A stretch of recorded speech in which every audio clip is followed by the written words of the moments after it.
Come al solito il fine settimana di Pentecoste è stato molto movimentato, ma sotto controllo a Lignano Sabbiadoro. La tradizionale invasione, pacifica e non, di migliaia di giovani turisti, soprattutto austriaci e tedeschi, ha fatto scattare un maxi piano di sicurezza che ha visto schierati in prima linea Polizia di Stato, i carabinieri della compagnia di Latisana, Guardia di Finanza, Polizia Locale e persino gli agenti arrivati direttamente dall'Austria.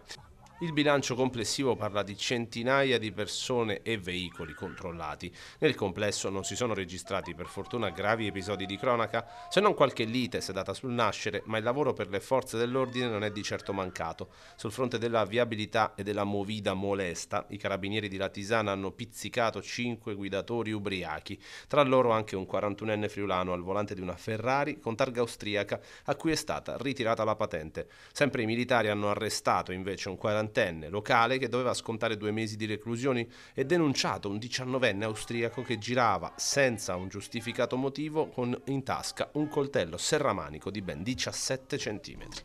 Giro di vite molto severo anche sul decoro urbano. Nel mirino dei controlli sono finiti comportamenti incivili. 15 turisti stranieri sono stati multati per ubriachezza manifesta, atti contrari alla pubblica decenza, musica ad alto volume fuori orario come era stato prestabilito dall'ordinanza del sindaco e per aver scambiato le vie e le piazze per bagni pubblici. Dal canto suo la Polizia di Stato ha sanzionato altre 11 persone per ubriachezza molesta e sequestrato anche delle dosi di eroina.